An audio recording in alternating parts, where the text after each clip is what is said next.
And that is just full of art supplies. Just tons and tons of art supplies. There's no miniatures in there. There's nothing else. It's just me with like, oh, that's an interesting twig.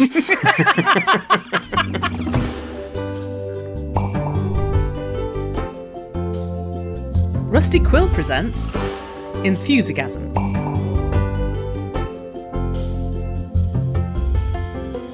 Hello, friends and fans, and welcome to Enthusiasm, the show where we talk about a few of our favourite things. I am your host, Helen Gould, one of the best Rusty Quillers. Today, we're talking about collectables. I am multiply excited to be joined by Chris and Grant. As always, we shall introduce ourselves alphabetically, which means, Chris, you are going first. What are your pronouns and what do you do? I'm Chris, he, him, and I write about elves for a living by making RPGs. Oh, beautiful. And Grant, what are your pronouns and what do you do? Hello, I'm Grant, he, him too. And also I write the same things about elves as Chris. We write about elves together. Do you want to mention the name of your company? Yeah, we are 2/3 of Rowan, Rook and Deckard. We are Deckard and Rook. And we've written games such as Heart and Spire and, most importantly, Jason Statham's Big Vacation. Hell yeah. God, that's so satisfying to say. Most importantly, 7 Emmy award-winning Heart. I think that's an important thing. I suppose so, but you know, at no point is there a back page of Heart, which is Bryan Cranston's big expansion, so... No, that's very true. It's true. Right. We shall get on to the actual subject of this episode, which is collectibles and collections. One of you go first and tell me what you collect and how you started doing it. Grant, I know what you collect. I know that they're lovely little soldier boys. Lovely little soldier boys. I like to go around the nightclubs and the docks and pick up lovely little soldier boys. Home and lost on shore leave. Oh, don't worry, I'll take care of you. Come in, would you like a blanket and a biscuit? Yes, I collect toy soldiers. Chris, why didn't you take the lead on this one, Chris? All right. Well, we both collect toy soldiers. Which is infuriating to a degree because we both access the hobby of toy soldier collecting in very different ways. I paint miniatures and mess about with them, and Grant has recently started building his own. Which is the opposite of collecting. It's the opposite of collecting almost. But we spend thousands of pounds a year on tiny little plastic men for no real reason. Is it thousands? I guess it is thousands of pounds. It's thousands, Grant. It's absolutely thousands. It's if not more. At least maybe like Earth. Yeah, God. I haven't thought about it in that way. Technically, they're for a game. Yeah. Should we which explain, game is that? Should we explain what Warhammer is? Please do. I would love to hear you explain what Warhammer is. Warhammer is a 1980s satire that got incredibly out of hand.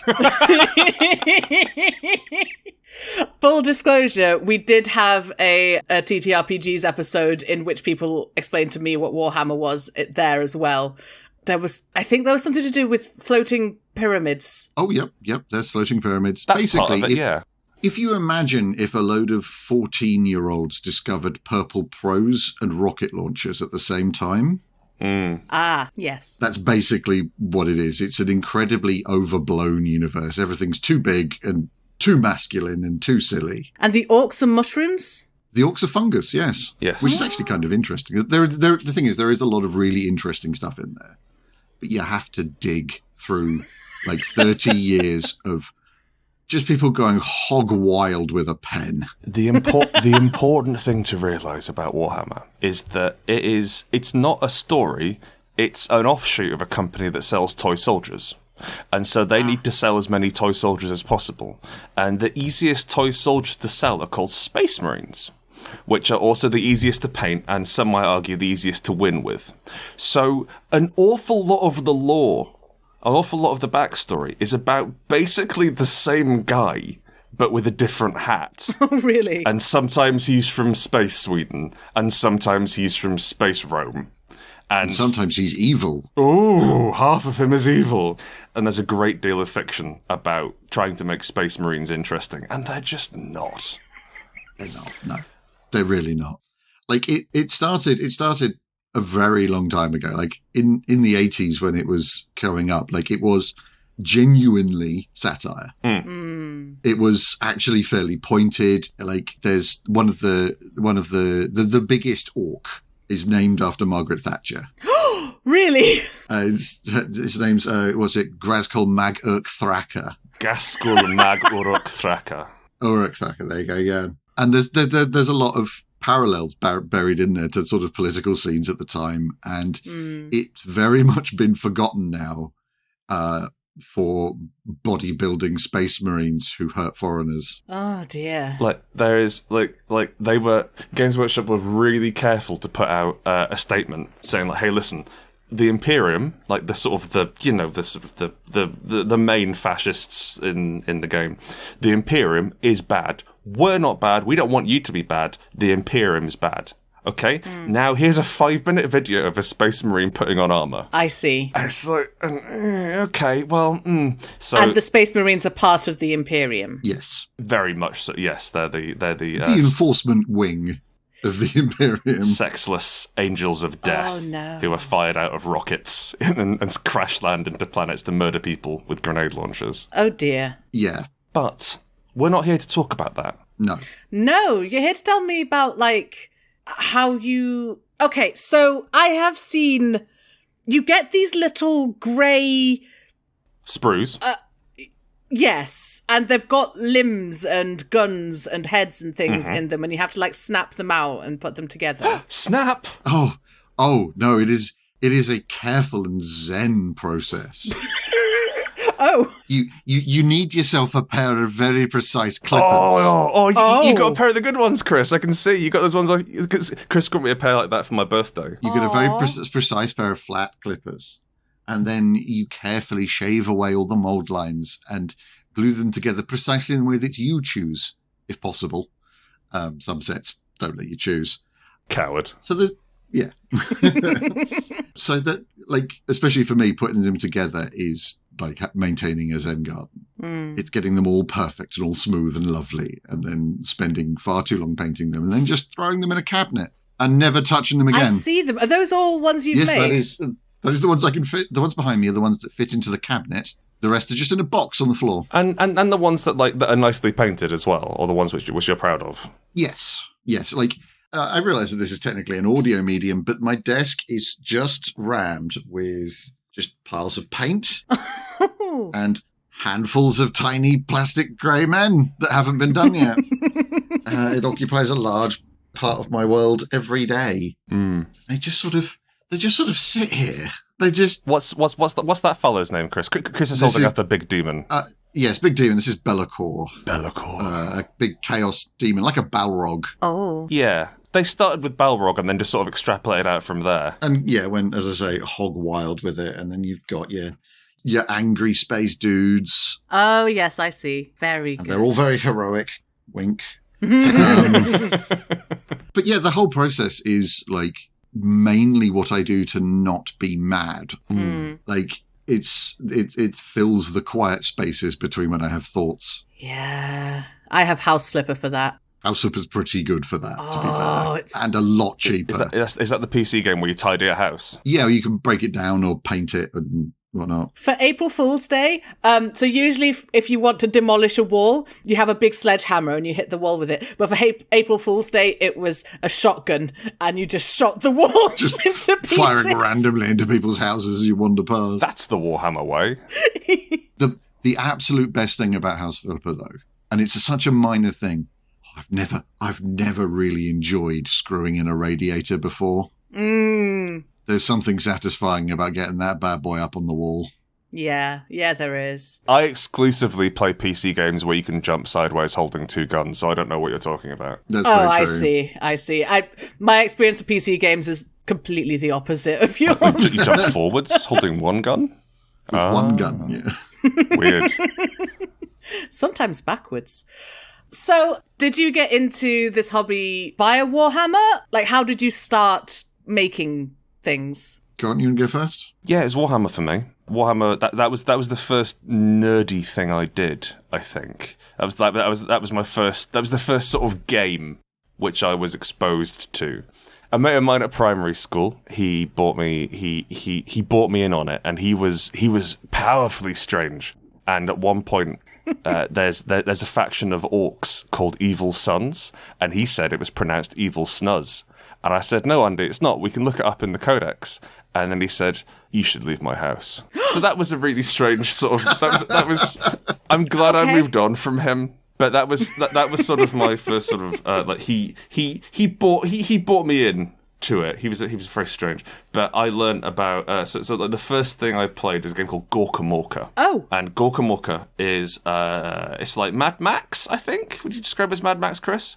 It entirely just based on Mad Max, yeah. What if Mad Max was full of orcs and much more stoppy-starty?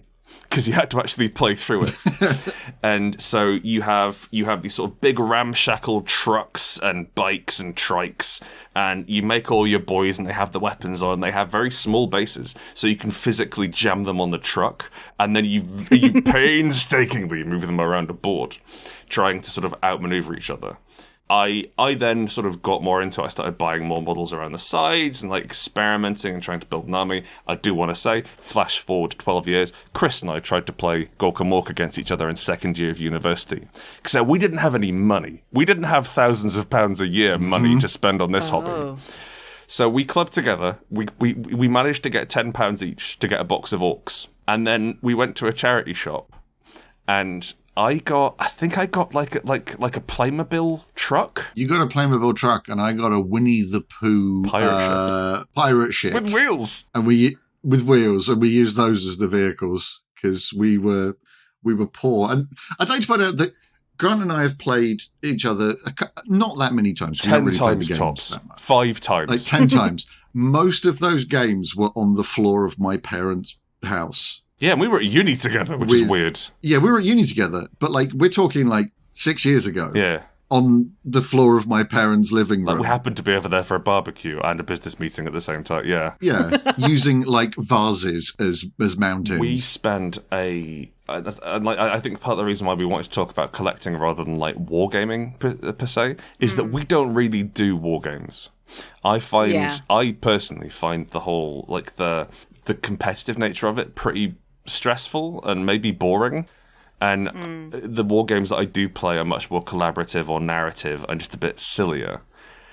But what we do is focus on the craft of it, I think, would be how I describe it. So Chris paints. Chris is an excellent painter. Thank you. Why didn't you tell us about maybe just the different kinds of paint that you jam onto the boys?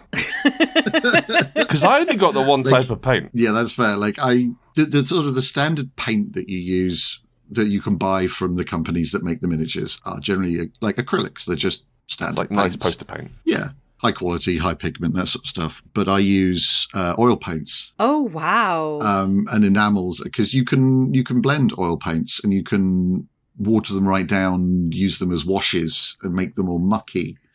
And you can get things like chipping medium, which is kind of like hairspray in consistency when you spray it on. And then you put another layer of paint over it. And then it's water activated. So you can scratch off the top layer to reveal the bottom layer. And then you can make you paint the bottom layer as rust and the top layer as the armor. And you can make them all weathered and damaged. Don't forget the airbrush. And yes, and I have an airbrush to do smooth blends. Oh, I love this. And and sitting next to me, I have a 5-box chest of drawers, they're called a really useful box, big bucket things. And that is just full of art supplies, just tons and tons of art supplies. There's no miniatures in there. There's nothing else. It's just me with oh, that's an interesting twig. I'm going to take that home and I'm going to put it in the oven for 3 hours at 150 degrees to get all the bacteria and water out of it. And then maybe glue it to a base. I've got the perfect miniature. I've got the perfect miniature for this. It'll frame it perfectly. I haven't thrown away the roll from the inside of a tube of tinfoil for 8 years. And I've used none of them.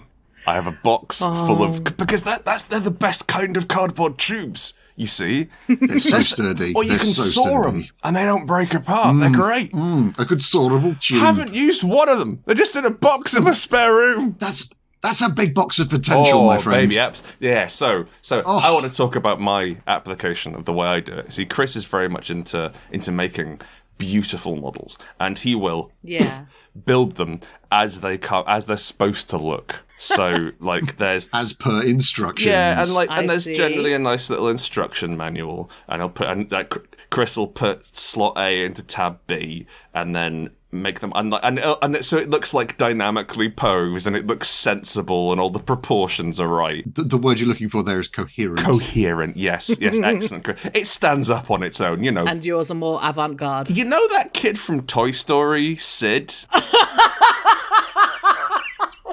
That's how I interact with the hobby. Oh! But imagine if Sid sometimes wasn't looking and just really, really liked religious iconography. Oh yeah, I'll put a cross on stuff. I love a bit of religious iconography. I think, what if Sid had played some Dark Souls at a formative time? That sort of thing. So I tried to build horrible little guys. I really like horrible little guys.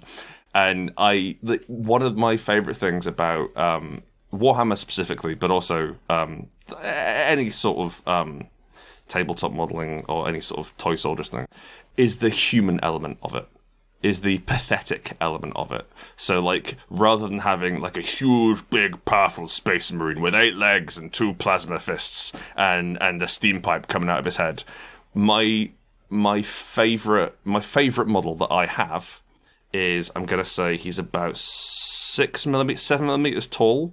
He's called a snotling, which is not a particularly dramatic name, and he has been able to save up and afford himself a catapult. Aww.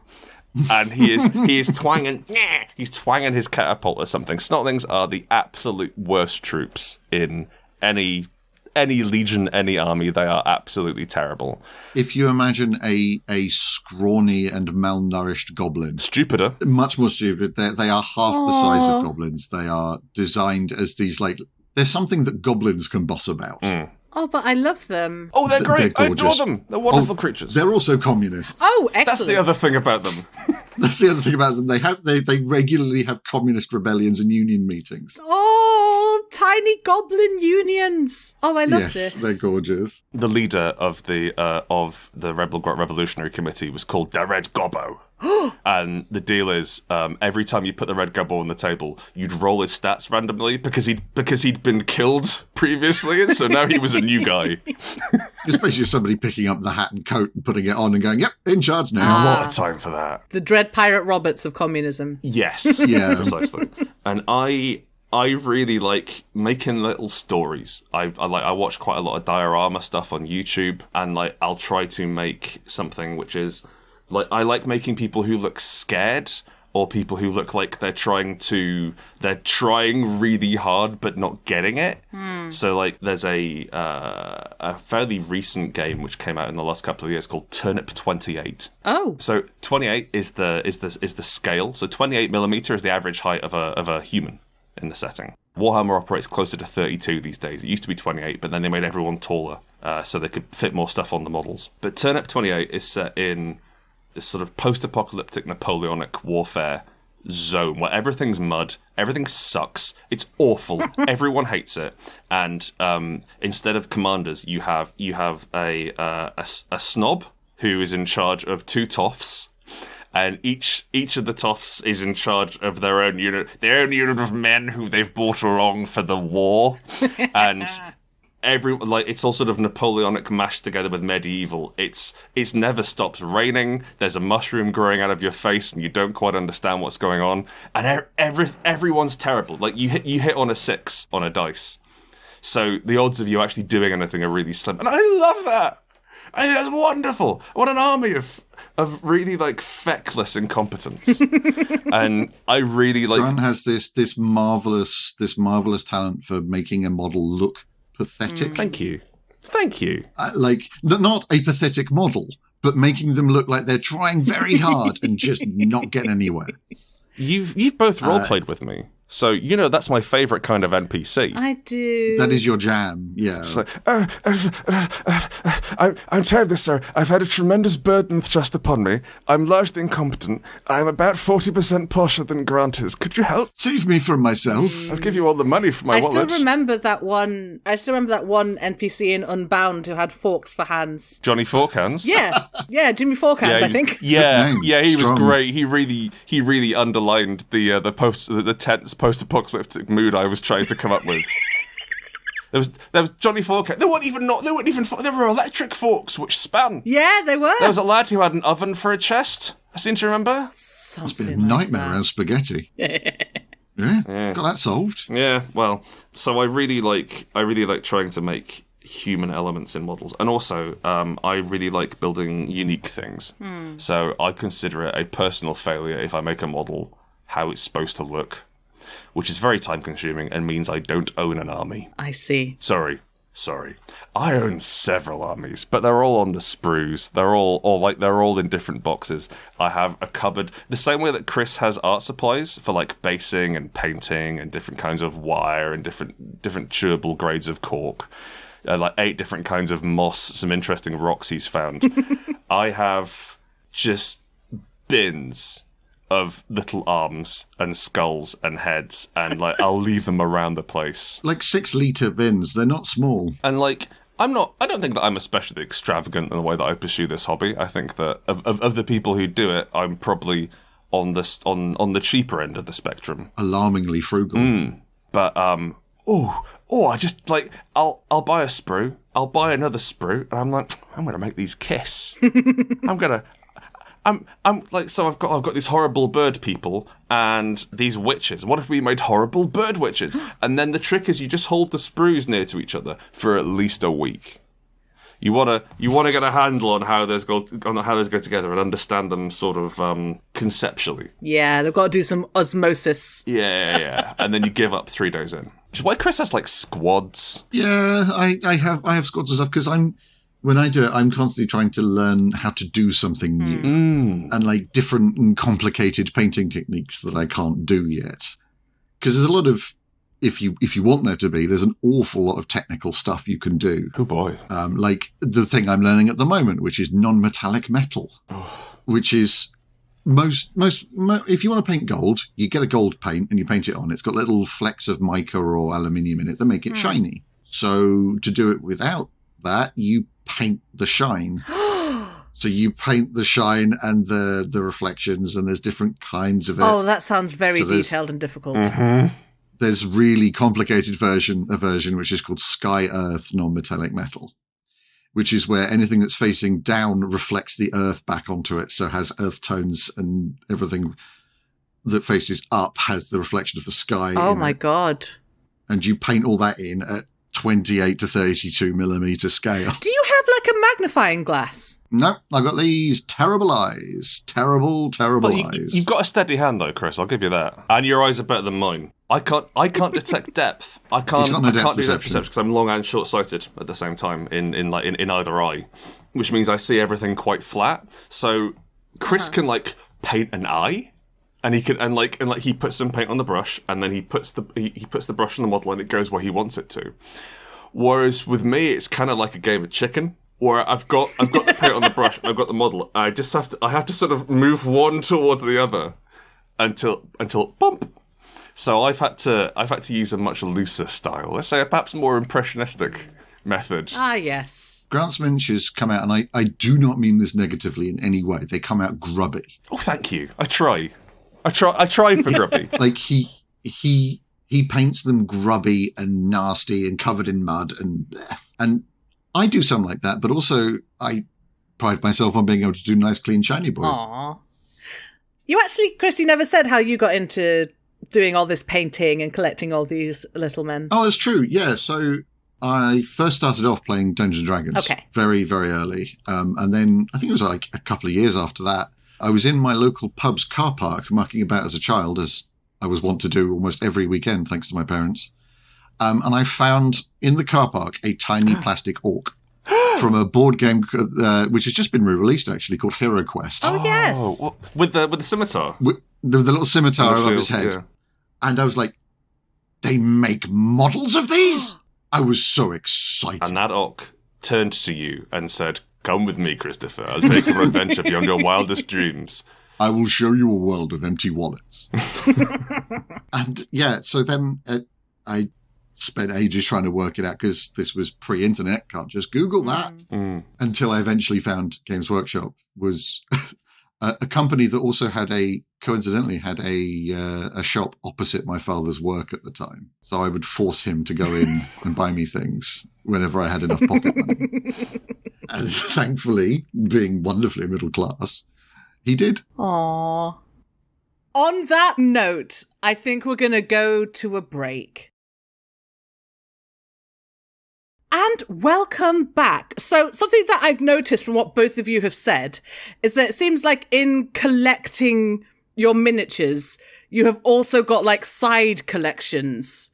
Like Chris, you've got like little side collections of twigs and stones and things. Yeah. And Grant, you've got side collections of little cardboard tubes. Just in case. There's a lot of accessories involved. I see.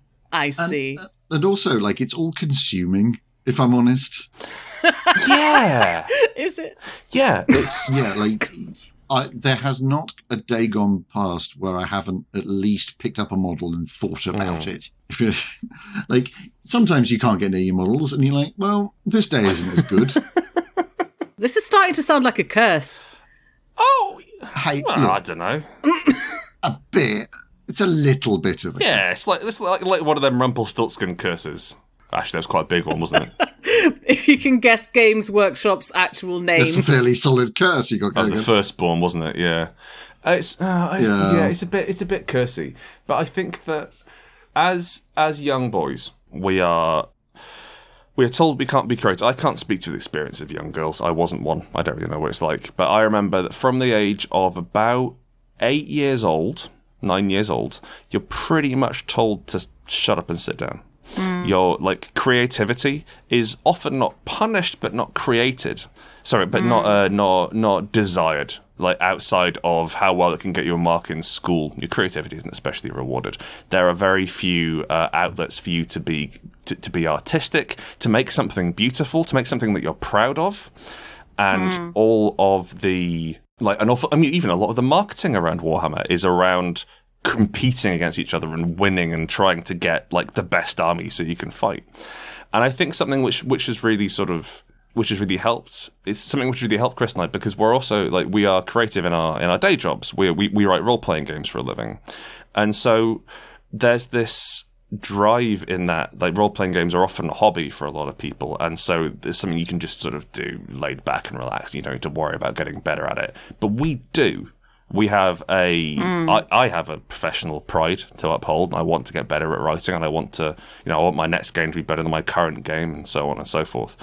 But just making toy soldiers, especially with no sort of I'm not here to win a contest, there's no time pressure, just something we can slowly get better at for no reason other than it's nice to get better at something, that's hugely valuable. And it's an achievable goal. Like, you can get better each time you try something. Yeah, absolutely. And just continuing from Grant's point, like the girls I knew when I was very young had craft boxes, right? They had boxes full of glitter and all sorts of other stuff that I was not allowed to because I was bracelets. A boy. Yeah, stuff like that. And what you end up with is those face creams for men that are like face armor, bulletproof. This moisturizer will stop a speeding F1 car. That's kind of what Games Workshop and Warhammer 40,000 miniatures are. It's creative, but it's about guns, so it's okay. Boys can play. It's war, and it at least at that time, especially, it was an in. Yeah, and it was a way that was accepted, and I was allowed to do that, as it were. And and it kind of stuck. And I'm not upset about that fact, but I would have liked some glitter. Yeah. I always thought that charm bracelets were wonderful. I thought they were really cool. Like you get little bracelets and they have little figurines on them, you know? Yeah. That's another thing that you have to collect. Like, you get the bracelet with one charm on it, and then you hunt down all the little bits. Yeah. Where's the Warhammer charm bracelets, Chris? Imagine that. Just skulls and ammunition. Just hundreds of skulls. But, like, you know, you could get, like, little symbols. I think it might look quite cute. It's just there's really no market for them, I guess. Yeah. If only they already sold small resin lumps, which I could attach to a bracelet. You can make your own resin lumps. And he frequently does. Thanks, Helen. I believe in you. So, what I've been getting into recently is scratch building, which is the opposite of collecting. And what's that? Scratch building is when you just get raw materials and make toy soldiers. Like a chunk of plastic? No, I use putty. So you get epoxy putty. So you get two different kinds of putty of various stickiness, mix them together, and then it hardens over a few hours. But you can sculpt it in that time. And so you build an armature out of wire, and you have all the sculpting tools. And you do this, and that's also. I mean, Chris does this as well, just in, like, filling in gaps or like for light conversion work. But it is I am having just the most fun with it because I can make uniquely horrible little guys. Hooray! I'm very happy that you can do that. It's so hard to buy a model of a fat man with his shirt off, just really tired. Yeah. And I can make that for basically nothing. And now I have a bunch of models of like sort of sunbathing dad grade physiques. I love that. I want more dad bods in general, actually. But one of the nice things as well is that because it's a physical thing you've made, you can chart progress on it. Absolutely, yeah. Because you've behind me, I've got display cabinets, and some of those now, the painting on them, I would look at now and I'd strip the paint off immediately. That would be an abject failure for me now. If I didn't steal it first. Yeah. But it shows how far I've come in X amount of years.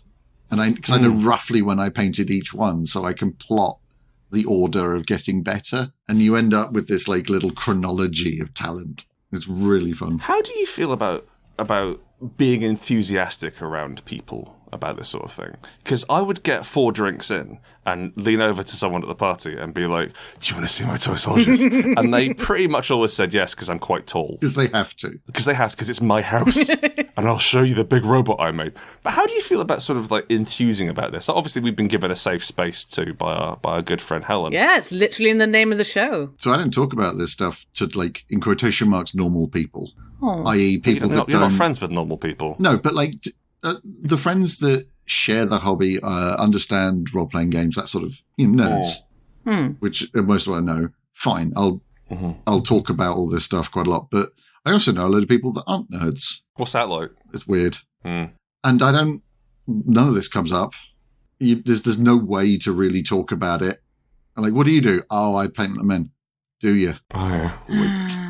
I'm gonna be over here. What do they talk about? What do they do? They're so high and mighty. Is it football? Stocks? I don't know. I don't listen. Golf?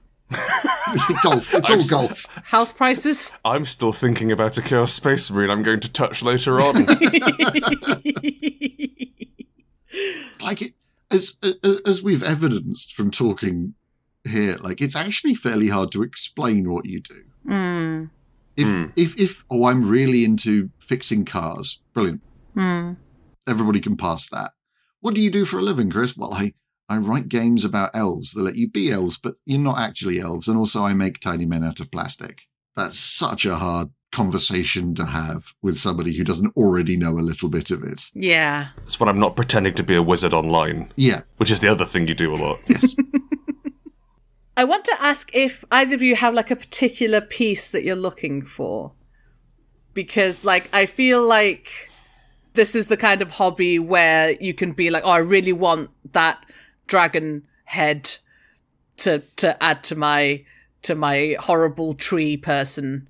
And then, it seems like the kind of thing where you can mix and match and you like waiting for like the perfect thing. So interestingly, this collection is not one of scarcity. Well. To a degree.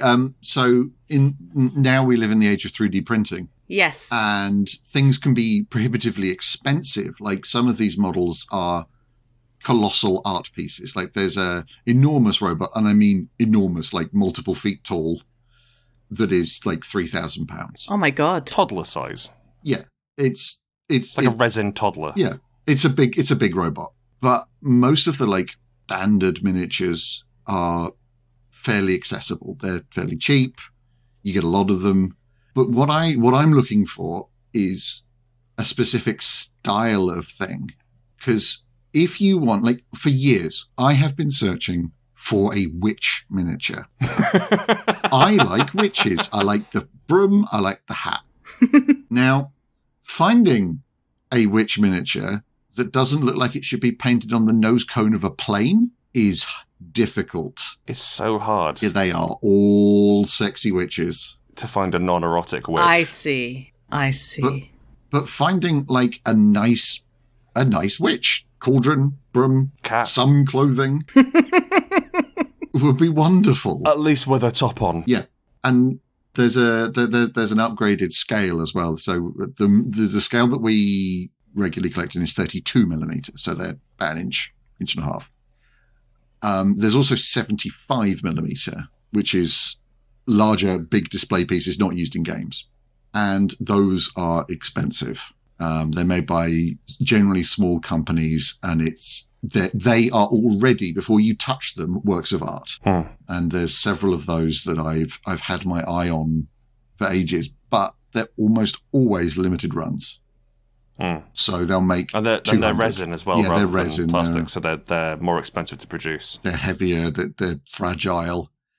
And there's a couple of those that I would adore getting my hands on. But if you don't happen to have £150 at the time when it's coming out, then you're looking at eBay.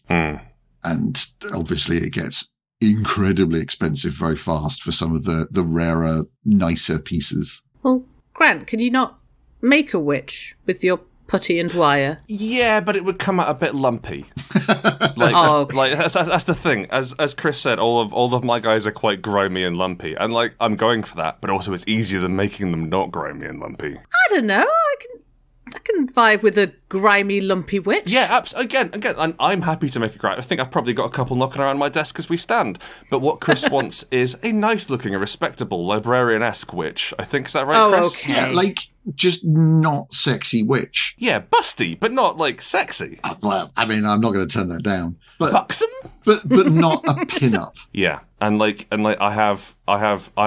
There is perhaps a difficulty of me making a beautiful witch for my friend Chris. That seems like the sort of thing that like two ancient perverts would do in a Greek myth. My particular thing, which I am looking for, it's not I started playing back in 96, 97, and oh wow, back then he's still involved now, but like the Games Workshop's head rock star designer for models, as far as a guy who makes orcs for a living can be a rock star, is a chap called Brian Nelson. And Brian Nelson just made the most characterful off-model miniatures. It's like, you know how you'll see like pictures on Twitter and it'll be like, oh, here are times the Simpsons went off-model and when Homer looks like really odd and janky. Yeah. Brian Nelson didn't quite subscribe to the same guidelines as everyone else. So his guys were weird and lumpy and ugly and characterful and like orcs, which didn't look like the other orcs. But I thought they were absolutely beautiful. He made the Snortling, which I was chatting about earlier, which I'm so proud of. Proud that I am. But he has basically anything that he put out in the second half of the 90s, I would gladly have. But you're looking at like £25 a piece at this point, and it's just not worth it because they're made out of soft metal, and the metal itself degrades. But just like his style was absolutely beautiful, and there are some pieces which I would like to have just for the sake of being able to have them around. I probably wouldn't even cut them up, if you can imagine such a thing. I probably wouldn't paint them though. They do all have the most twisted faces. Oh as well. Yeah. And like they're all having such a bad day. Yeah, it's like they learned how to do faces around the year 2000, and anything before that is just guesswork. It's an armor plate with a nose. They're not pretty before then. There's not a lot of great stuff. Like some like Trish Morrison's Greater Demons. If I can get real inside baseball, I'm going to Google that. For me personally, Trish Morrison defined what a Minotaur should look like, and they haven't bettered it since. like her Lord of Change. The old miniatures have their own weird aesthetic. But I will say, the ones you can get now are better because they stick together properly and they're lighter. And you can like the problem with metal models is that they don't really stick together. You have to drill a hole in every joint and then put a bit of wire in and then glue that wire in. Otherwise, if you so much as like breathe on one of these things, all the paint comes off as well as 3 of the arms. Oh no! Because they're made out of this incredibly soft, like pewter metal, and it means that if they've got like a sword that you've beautifully painted, and then you accidentally bend that sword by touching it, the paint just flakes off. Quick question for you, Chris. Quick question for you.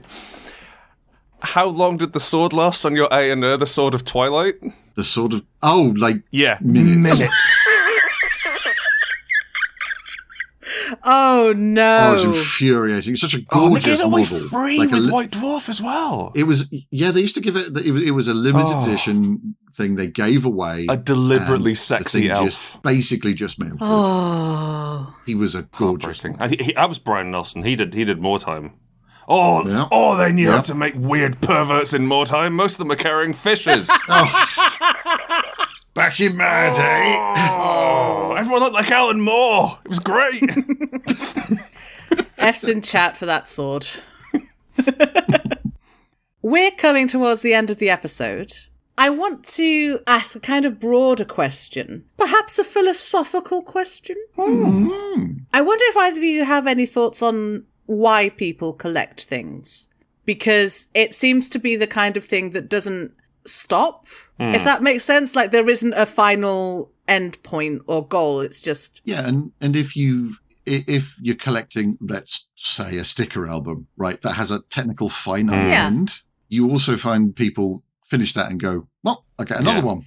Yes. And it's almost always in the same vein, so they'll get all of the coins from one year and then they'll just do the next year. Or the next I year. want 2 copies of every Super Nintendo game, one to play and one to put on my shelf. One to vacuum seal. And I think, honestly, for a lot of people, it's community. Because, as just to use an example, as Grant just mentioned, Trish Morrison's Greater Demons. That doesn't make any sense to anybody. Not even to you. Except... barely to me. Even I know the Greater Demons, but not the Trish Morrison. I can't say it. But that incredible deep dive, that incredible specific knowledge is a part of a community. And there are people who will get that reference and understand it and agree or disagree and have a reason for both of those. And you've got dialogue. And that's what it is. It's that community. It's about showing off your work. It's about improving and getting feedback in a lot of cases. I have a counterpoint. Well, sorry, not counterpoint. I agree with you entirely, Chris. You're wrong because of this. No, I think you're entirely right, and I think that part of like something which we've learned as RPG designers, part of a game's commercial success comes down to how much a community you can build around it. And part of how much community you can build around it is giving them enough setting to get excited about, but not so much that they get scared. It's a strange balancing act, but it's worthwhile. For me, I think so the older I've got, the more I start saying dad things. And one thing that has fully penetrated even my life with strangers. I said to my therapist on Friday, so instead of saying goodbye or see you later, I'll say lasers, which is short for see you laser, which doesn't make any sense. Nothing. It's an absolute, just a fart of a thing. But it is a ritual that I have prepared. It is a ritual which lets me form a little sense of understanding through the world. And it's like similarly, dad jokes are oft repeated because in this nightmarish, chaotic world, they are an element of control and understanding. And so you're not setting yourself the goal to try and collect one of everything, or I want to get one of every SNES game, although some people do that. It's more, I want to understand this. I want to understand this tiny little part of the world, because it is a ceaseless cacophony outside of this. It cannot be understood. Any attempt to understand it is foolish at best. And so by really restricting ourselves to this and saying, like, right, here are the things I'm interested in, and that means that I can have a discussion about why Trish Morrison's Minotaurs are better than the plastic ones that replace them, and feel as though I understand the boundaries of that. And there's a safety, and there's an element of like, right, well, around in these walls, this bit makes sense. I've plotted out this bit. And that, I think, is a huge amount of collecting and ordering things. It's an extension of naming everything in the universe. And from that, like, there's an element of mastery and identity as well. Like, I am good at this thing. This is a thing I am good at, and you can reference it. And people can say, "Oh, that's Grant. He makes miniatures." And you go, "Yes, I do. I am very good at it. Thank you." And that mastery and identity is a lot of why we do it. That's really beautiful. And you know what? I'm very glad that it's the end of the episode. That was such a thoughtful and lovely thing for you both to have said. Thank you. This has been lovely, and I really like that you two already know each other and bounce off each other, because I've had to do basically nothing this whole episode. I've just been like, tell me about this thing, and it's been great. I'll be honest with you, Helen. This is broadly just similar to what we do most days. except we happen to be recording it for someone else. It's not far off. Thank you both so much for coming on. I'm so glad that we could get you on and talk about something that you both enjoy so much. So, listener, I will see you in the next episode. But for now, it's goodbye from me. Goodbye. And it's goodbye from these two. Do you both want to say goodbye? Goodbye. Bye.